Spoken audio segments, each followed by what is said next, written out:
Hi everyone, welcome back to another Disney doll review, and today I will be making a review based on Elsa and Anna's Summer Solstice gift set from the Disney store versus Birthday Party Elsa and Anna dolls from Mattel.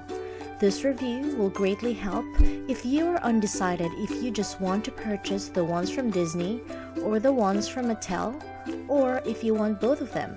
So, stay tuned!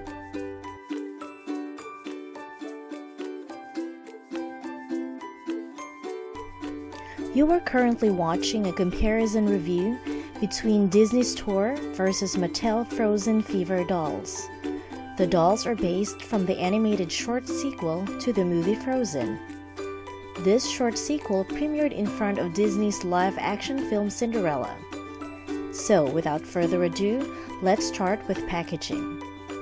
The packaging from Disney is a simple clear box with a Disney Store logo on the upper left-hand side and with a sunflower logo on the upper right-hand side stating as seen in Frozen Fever. It also has Olaf's face on the upper left side of the sunflower. You could also see that these dolls are for ages 3 and up. On the middle, you can read Elsa and Anna Summer Solstice gift set, and on the lower portion of the box, you will see Disney Frozen logo. If you will look at the design of the box, you will see scattered images of floral patterns and butterflies to match the springtime theme of the film. Their background is the snowy mountains and castle of Arendelle. On the back of the packaging, you can see a beautiful artwork of Elsa and Anna in their summer solstice attire, and you can also see Olaf happily standing right beside the two sisters. On the bottom, you can see that this gift set retailed at $34.95 US dollars and $38.95 Canadian dollars. This set comes in a package of 2, and they are not available for individual purchases, which are unfortunate for people who only want to purchase individual dolls. In terms of Mattel's packaging, they made a fancy shaped box which also showcases floral patterns mostly situated on the left-hand side. At the top left-hand side, which is inside the packaging, you can also see a sunflower stating as seen in Frozen Fever. Both of their backgrounds are the snowy mountains and castle of Arendelle. On the bottom, you can see their animated faces as seen in the Frozen movie, and right beside it is Disney Frozen logo. On the back, you will see Disney Frozen logo at the top left side, and right beside it, you can see Birthday Party Elsa and Birthday Party Anna. Both of the sisters are standing back to back with each other. Both dolls retailed at $14.99 individually and is a very good option for people who only wanted to purchase either one of the dolls. Let's jump right in for the comparison of these two highly sought dolls. These are the dolls from Disney and Mattel out of their packaging. From a quick view, you can pretty much see similarities and differences between the two dolls from their hair, face, and dresses. They are also stunningly detailed. These dolls stand at 12 inches high. All of the dolls are wearing spring-inspired fashion gowns and dresses. Let's take a look at Elsa's doll from the Disney store and compare it from Mattel's version. Elsa has the same shade of blonde hair that she has on previously released Disney dolls. However, this time she has a plastic hair ornament situated on her right-hand side, and the design is a purple flower over a snowflake, which I think is a brilliant idea from the creator of Frozen. Disney thoroughly thought all the small details to bring Elsa's original Snow Queen effect, but at the same time updated her by giving her a touch of spring here and there. Her hair is soft and silky, and her hair really holds up well. Some parts of her bangs are flicking away from her face. The Mattel version, however, has just a little bit darker shade of blonde comparing to Disney's version. She also wears a hair ornament, but the flower and snowflake design has a satin ribbon texture to it instead of plastic. Some parts of her bangs are curled on the left side of her forehead. She also has her signature braid, however, her hair is a lot shorter and curled on the bottom. You can tell the difference when they are standing right beside each other that the Disney's version is longer than Mattel's. The Mattel's version of Elsa's hair is also completely stiff and full of gel. The hair cannot be undone, so if you plan on restyling her hair or brushing it, it is not going to happen. When it comes to Elsa's hair, I think Disney won over Mattel. Let's go to Elsa's face and skin. Disney has the same face mold they used on their previous dolls, with her eyes looking up and to her left. Her face mold is very similar to her face in the movie. She has blue eyes with her cat eye eyeliner. Her eyebrows are a darker shade of blonde. She is wearing her usual purple eyeshadow, pink blush, and glossy reddish pink lipstick. The only thing I don't like is the color of her skin. Disney wanted to achieve a pale-looking skin on her since she is a snow queen, but her skin has a tint of blue, which makes her appear cyanotic. Now with Mattel's face mold, it appears that she is an updated and improved version of her previous facial features. I never liked any of the previous Frozen doll released by Mattel because, in my opinion, their faces don't look like any of the characters in the movie, and the few similarities they have are they have the same hair and are wearing the same clothing. This time, Mattel turned it up a notch by improving Elsa's facial feature. Her eyebrows are a lighter shade of brown, she has long and fuller eyelashes, and she has blue eyes.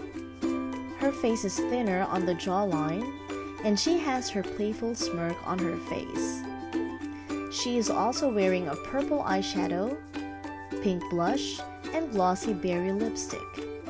Comparing Disney versus Mattel's face mold and appearance, Disney has captured her exact likeness in the movie, which makes her a better option if you wanted a real likeness of her, but I think Mattel won when it comes to the color of her skin, and her makeup is also more vibrant.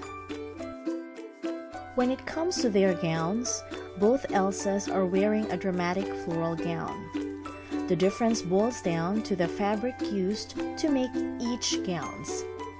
Disney used a sheer organza for her sleeves and cape, making her cape shimmery, while Mattel used a tulle green fabric. Both of the dolls have floral decorations and glitter accents, but Disney turned it up a notch by adding more floral details on her fabric and by throwing aquamarine green and her floral accents together with some pink floral patterns with blue and green glitters.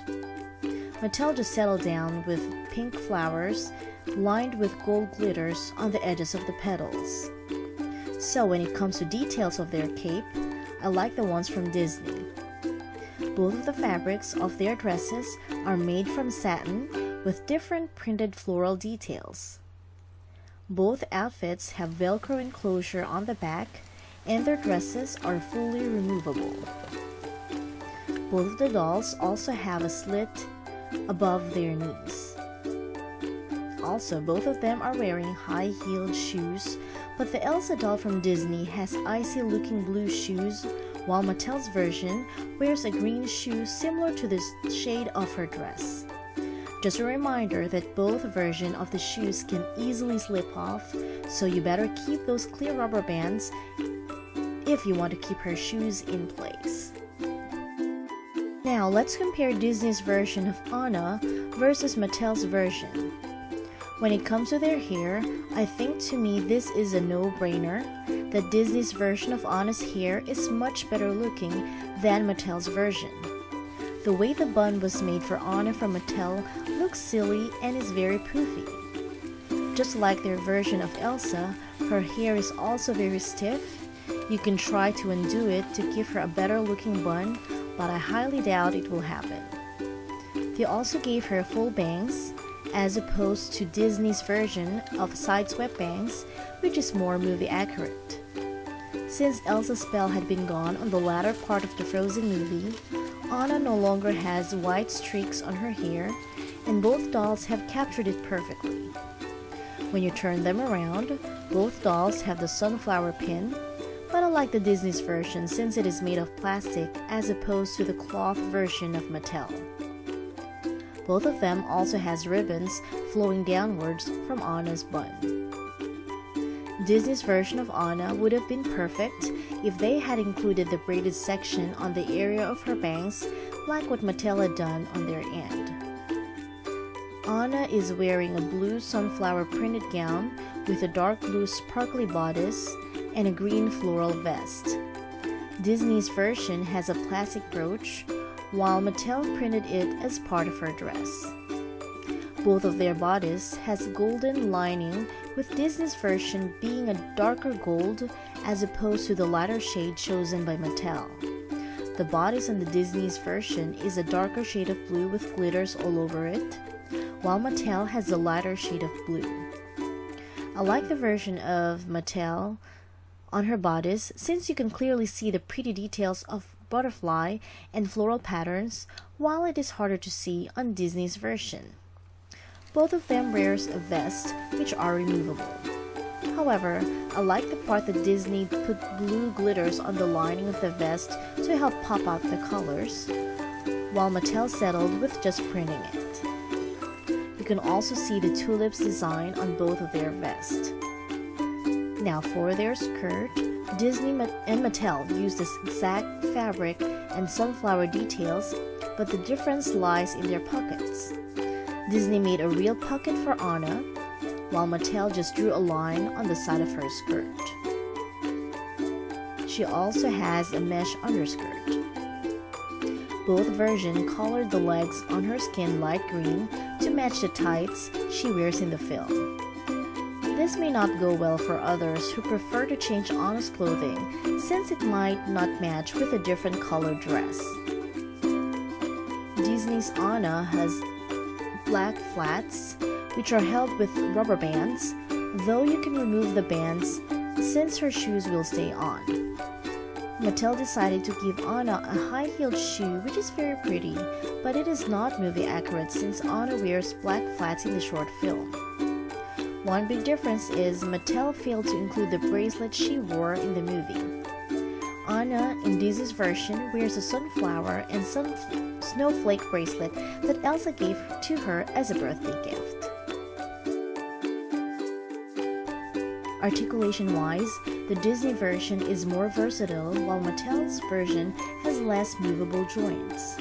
Both of the dolls can bend and extend their necks side to side. Their shoulder joints can also rotate 360, can raise their arms above their heads, and their hip joints can flex and extend, and they can bend outwards.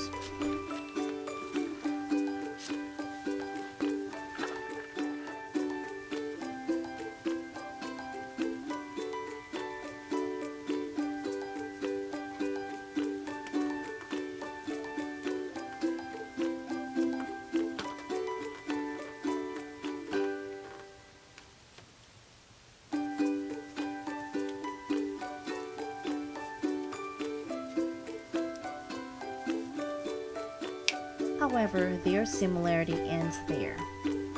Disney's version has elbow and wrist articulation,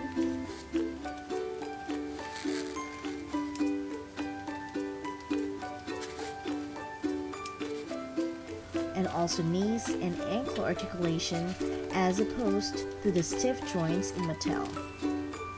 The Disney doll version is very poseable, making it an ultimate option for people who like to display their dolls in different poses. In my opinion, as far as the quality of the doll and their facial features, Mattel has failed to measure up to the quality of the Disney Store versions, especially their previous Frozen doll releases. In all fairness to Mattel, this is the best Frozen dolls they have created, and are much preferable than their previous doll releases. Mattel dolls are made to look more like concept art of Frozen as opposed to Disney's version, which is able to capture their exact likeness. Also, their dolls are not as versatile as a Disney Store doll and has fewer movable joints. If I were to choose which doll version to purchase, I will definitely go towards Disney, but of course Mattel is also a good bang for the buck if you just wanted one doll instead of buying a set of two. I highly recommend these dolls for all Frozen fans and open edition doll fans in general. Until then, I will see you all on my next video review. Have a magical day. Bye!